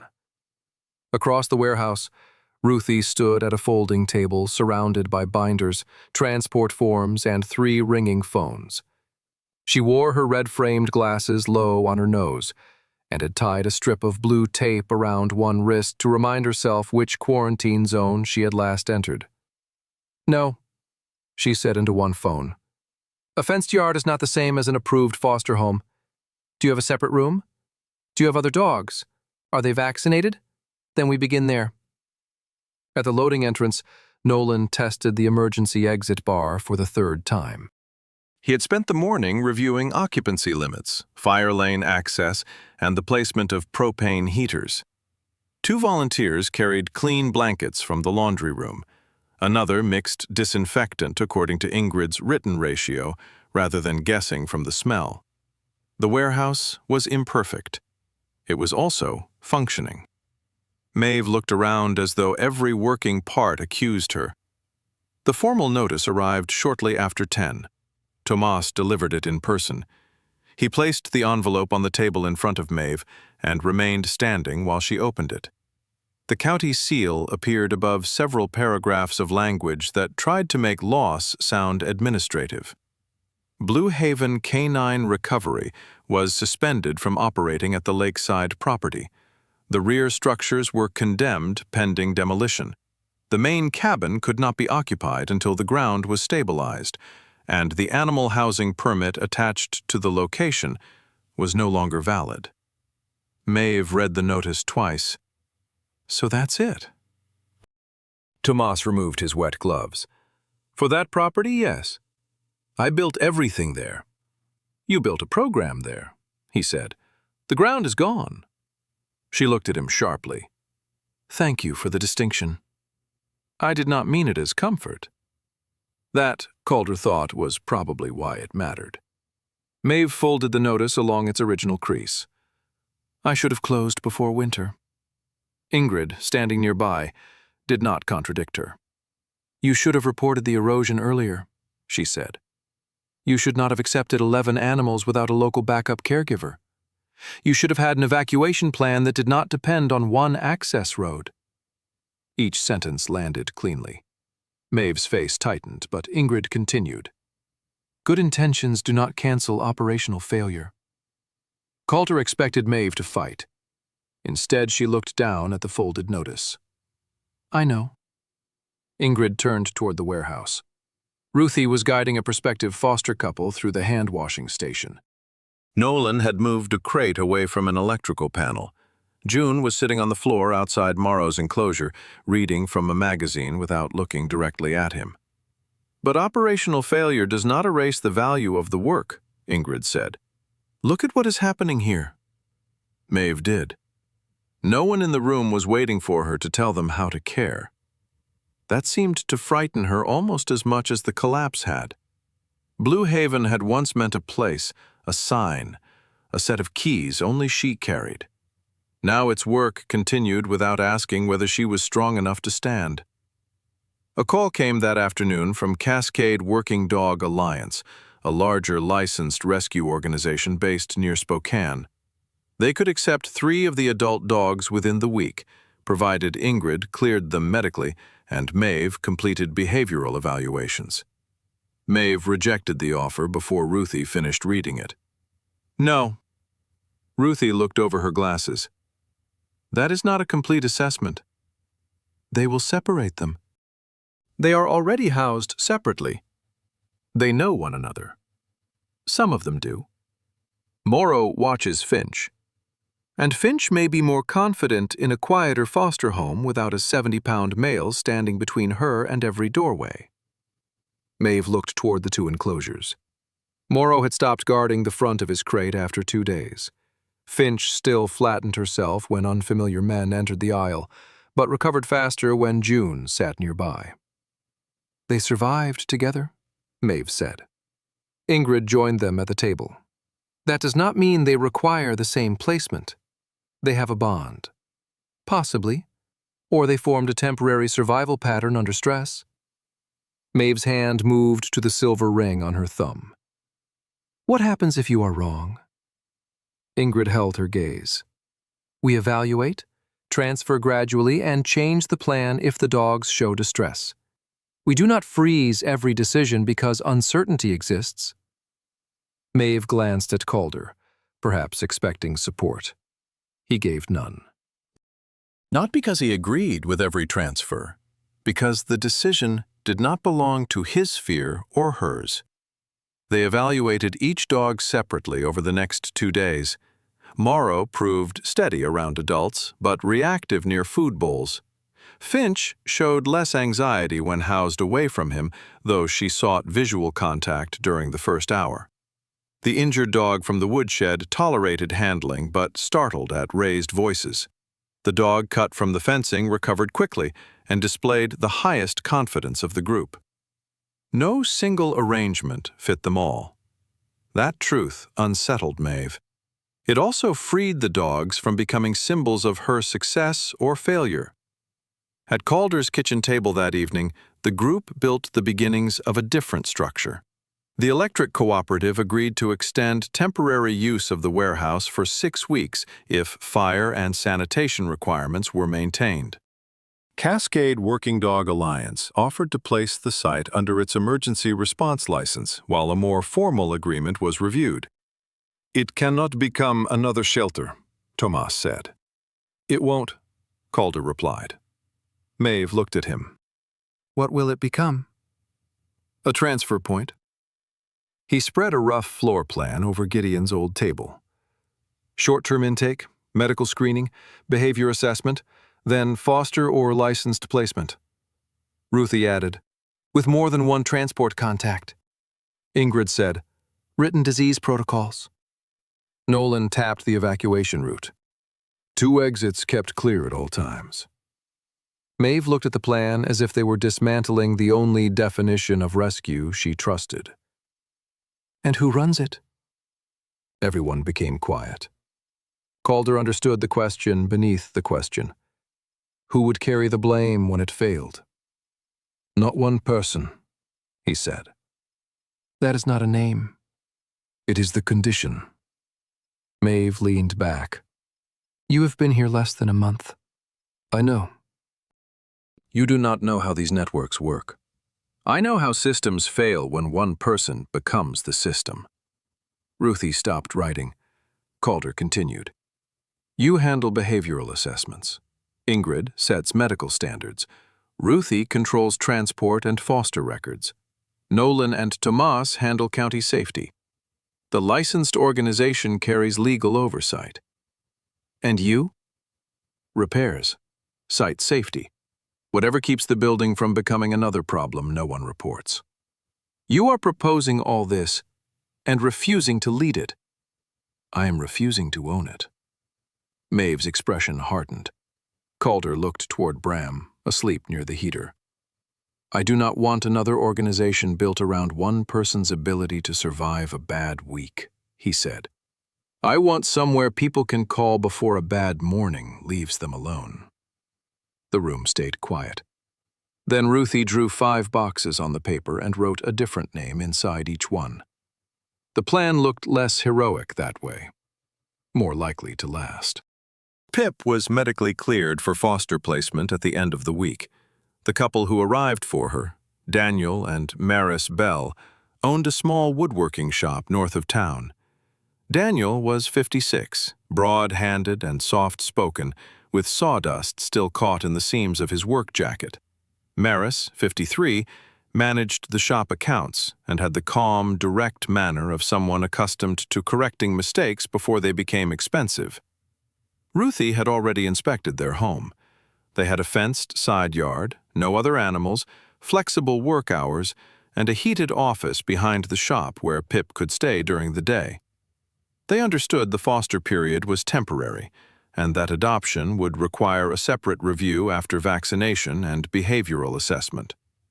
Maeve asked them questions for nearly 40 minutes. What would they do if Pip cried at night? Where would the crate be placed? How would they handle visitors? Who would take her outside before dawn? Maris answered without becoming defensive. Daniel took notes. Pip sat inside the small isolation pen with one ear upright and the other folded, chewing the corner of a rubber toy. The blue scarf remained with Nell and the litter. Instead, Pip's travel crate held a blanket carrying the familiar scent of the puppies and clinic bedding. When Ruthie opened the pen, Pip ran first to Maeve. She placed both front paws against Maeve's uninjured knee. Maeve lowered a hand to the puppy's neck. Maybe she isn't ready. Ruthie said nothing. Neither did Daniel or Maris. Calder stood several feet away with Bram. Pip noticed the older shepherd and pulled toward him. Bram remained outside the barrier, watching without rising. Maeve kept one hand on Pip's harness. They won't know when she is overwhelmed. They can learn, Calder said. What if they miss it? You missed the bank failing. The words hurt her. He saw it. He did not take them back, but he changed what came next. Knowing her does not make you the only person capable of caring for her. Maeve looked down at Pip. Calder lowered his voice. Are you deciding what is best for her, or what makes leaving easier for you? The question held no accusation that had not already belonged to both of them. Maeve's fingers loosened. Pip sniffed toward the open crate. Daniel had placed the familiar blanket inside and scattered 3 small pieces of food near the entrance. No one pushed her. She stepped in, backed out, then entered again. This time she turned once and lay down on the blanket. Maris closed the door carefully. Maeve's breath caught. The crate was carried to the Bell's vehicle and secured behind the passenger seat. Daniel checked the straps twice. Maris opened the side door just enough to let Pip smell her hand through the crate. Maeve stood on her crutches beside the warehouse entrance. The vehicle pulled away. For several seconds, she remained perfectly still. Then tears moved down her face. She did not hide them. Calder did not tell her the decision had been right. He did not say Pip would be happy or that everything happened for a reason. He stood beside her until the vehicle disappeared beyond the road. Maeve wiped her face with the heel of her hand. I want to call them. You will. To tell them to bring her back. That part can wait. She laughed once through the tears, though nothing was funny. Inside the warehouse, Nell shifted in her enclosure. The 6 puppies moved around her in an untidy mass, warm and alive. The blue scarf lay near the edge of their bedding, still whole. Maeve looked at it through the barrier. For years, she had trusted control to do the work of love. That afternoon, she let trust carry one small dog beyond the reach of her own hands. And she did not call the vehicle back. By the middle of March, winter had begun loosening its hold on Lake Pend Oreille. Snow still covered the mountains in long white shelves, but the county roads had reopened, and water moved beneath the new fencing around the cooperative warehouse. Near Calder's porch, the first green shoots had pushed through the dark soil where ice had lain for months. The cedar house no longer looked untouched. One window had been replaced. The loose porch rail had been repaired. 2 of Calder's boxes had disappeared from the living room, their contents finally given places instead of remaining ready for departure. A second pair of boots stood beside the back door. They belonged to Maeve. She had stopped using crutches weeks earlier, though cold mornings still made her favor the left leg. Her brace had been replaced by a lighter support under her work trousers, and she no longer apologized when she needed to sit. Calder had noticed the change without mentioning it. He had also noticed that she no longer arrived carrying every document, medicine bottle, and emergency number herself. Sometimes Ruthie brought the files. Sometimes Nolan delivered inspection forms. Maeve had learned to come through the door with only her coat, and the confidence that the rest would follow. That morning she stood at Calder's kitchen counter reading a message from a foster family while he repaired a broken kennel latch. "They think Baxter is ready for a busier home," she said. "Is he?" "No." "Then tell them." "I already told Ruthie to schedule another evaluation." Calder looked up from the latch. 3 months earlier, Maeve would have driven there herself. Now she sent the right person. The difference seemed small enough to miss if someone had not watched her learn it. Bram lay near the heater with his head on his paws. Silver had spread farther along his chin. His right ear barely moved when Maeve set down her cup, but his left turned immediately. He rose only when Calder reached for the olive leash. The Blue Haven Winter Network occupied the same warehouse that had once served as a temporary emergency intake site. The sign outside still looked provisional, painted on a weatherproof board rather than mounted permanently. That was intentional. The network operated under the license and legal supervision of Cascade Working Dog Alliance, while its independent application moved through review. It did not call itself a shelter. No dog was supposed to remain there longer than necessary for medical screening, behavior assessment, and placement. The building had become quieter because its purpose was movement. Crates arrived and left, files changed hands, phone numbers became transport routes, foster homes, and veterinary appointments. Maeve worked from a small assessment room near the rear entrance. She met foster families there, demonstrated handling techniques, and wrote reports that described behavior without turning fear into character. Ingrid controlled the medical protocols with the same refusal to negotiate that had defined her from the beginning. Ruthie managed transport, home checks, and records through a wall of color-coded calendars. Nolan had built a county list of secondary roads, livestock trailers, pet-friendly temporary lodging, and emergency contacts for every community around the lake.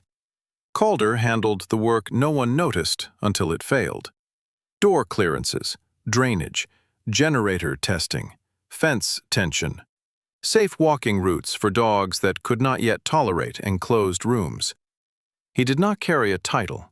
Ruthie had once written Facilities Coordinator beside his name on a draft chart. Calder crossed it out. She wrote it back in smaller letters. That afternoon, Ingrid brought Nell into the fenced exercise yard. The shepherd had gained weight. Her injured pad had healed, and the muscle strain in her rear leg no longer changed her stride. Her coat had recovered its warm, tan color beneath the black saddle. The puppies had been weaned, vaccinated, and placed one by one after separate evaluations.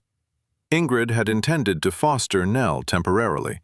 The arrangement had become permanent, with almost no ceremony. "She knows where the food is," Ingrid had said when she signed the adoption papers. and she already ignores me like family." Nell still did not seek Bram's company. Bram did not seek hers. They had arrived at something less dramatic and more useful: tolerance. On sunny afternoons, Ingrid sometimes placed Nell in the yard while Calder walked Bram along the outer fence. At first, Nell had tracked every movement with a rigid body and lowered head.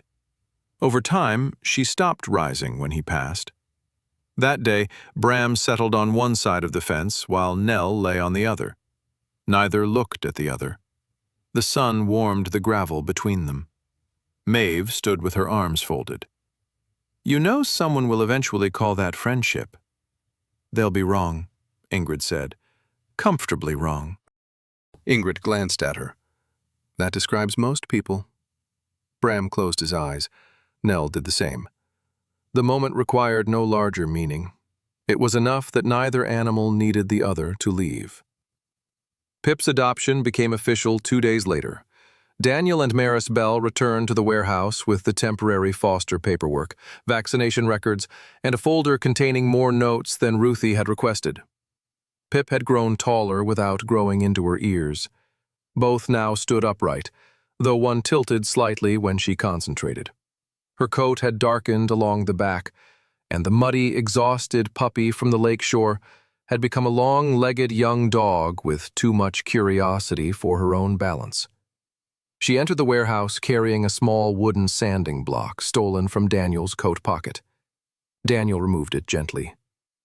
"She thinks everything from the shop belongs to her," Maris corrected him. "She thinks everything belongs to her.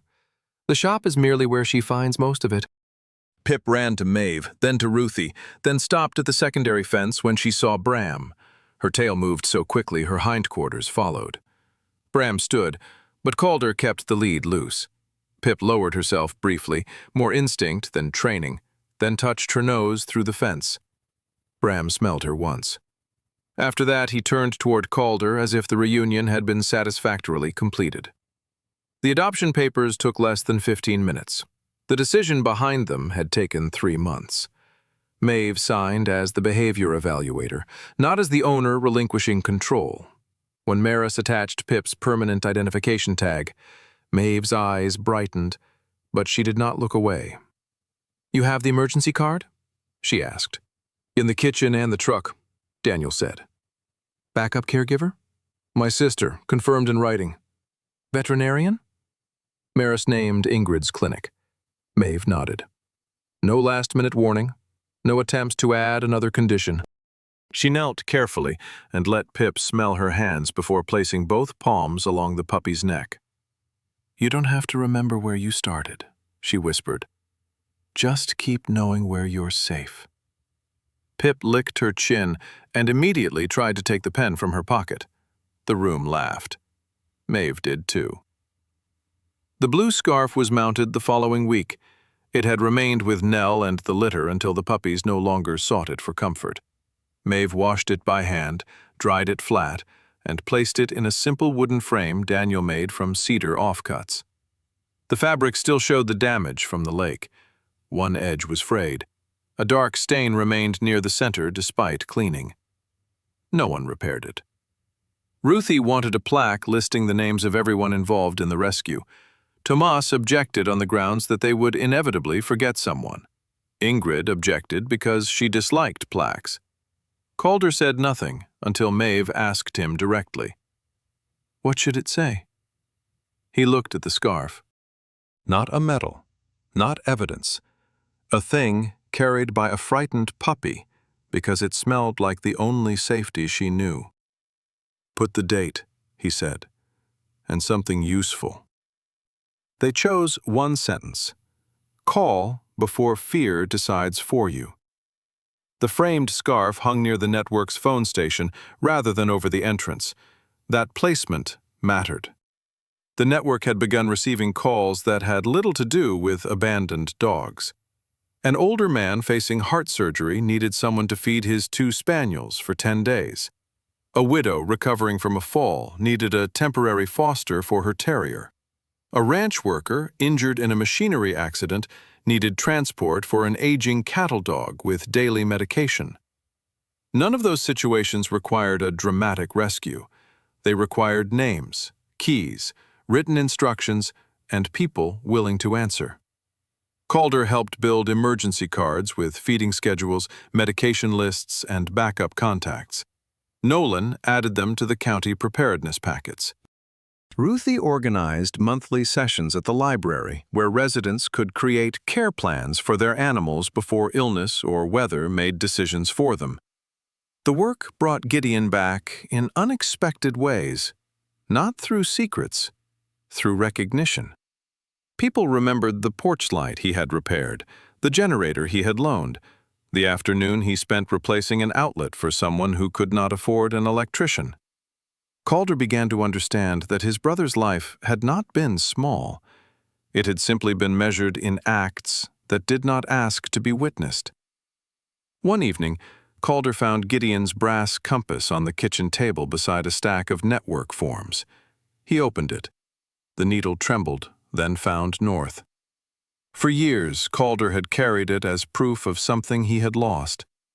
That evening, it felt less like a relic and more like permission to stop moving. The real estate agent called the next morning. Calder had contacted her before Christmas and asked what repairs would be needed before listing the house. She wanted to know whether he still intended to sell. He looked through the window at Maeve crossing the yard with a folder under one arm. Bram walked beside her, not because she held his leash, but because Calder had sent him to meet her. "No," Calder said. "Take it off the list." He ended the call before the decision could become a speech. Maeve entered and noticed the open compass. "You finally looked at it." "It still points north." "That is generally considered a useful feature." Calder closed the lid. She glanced toward the repaired porch and the new window. "So you're staying?" "For now." Maeve smiled slightly. "That sounds dangerously close to commitment." "It sounds like accurate scheduling." Their relationship did not become easier simply because neither left. They argued about foster limits. Maeve wanted to accept difficult cases when the network was nearly full. Calder insisted capacity was not an emotional suggestion. He objected to one of her budget requests. She accused him of treating every expense like a bridge calculation. Sometimes she went home angry. Sometimes she stayed for coffee. The difference was that neither interpreted disagreement as proof the other would disappear. On the final morning of March, a light snow returned. It fell without wind, soft enough to melt on the open road but remain along the grass and fence rails. Calder and Bram walked the lakeside path behind the house. Bram moved more slowly than he had at the beginning of winter. Calder adjusted his pace without making the change obvious. The dog's right ear did not respond when someone called from behind them. His left did. Bram stopped and turned. Pip came running along the trail with Daniel and Maris several yards behind her. She covered the distance too quickly, then remembered herself near the end. Her paws dug into the wet snow as she slowed before Bram. The older shepherd remained still. Pip lowered her head and touched her nose to the side of his muzzle. Then she circled him once, twice, inviting a game he had no intention of playing. Bram looked at Calder. Calder almost laughed. Maeve stood farther up the path with Ruthie and Nolan. Beyond them, 2 volunteers were installing a directional sign for the network's emergency intake entrance. Calder looked across the lake toward the remains of the old Blue Haven property. The cabins were gone. The unstable ground had been fenced off, leaving only a pale slope descending toward the water. For months he had thought loss meant an empty place where something should have remained. Now he understood that some places completed their purpose by closing. Blue Haven had not survived as a building. It had survived as a phone answered after midnight. A spare key. A name written beside the words emergency caregiver. A foster family willing to make room before a crisis arrived. Bram returned to Calder's side and pressed his head against Calder's left knee. The familiar weight steadied him.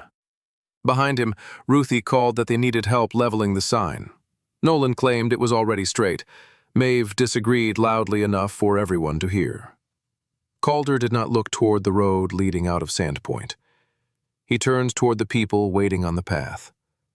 Then he and Bram walked back to them. Sometimes the most loving choice is not to carry everything alone.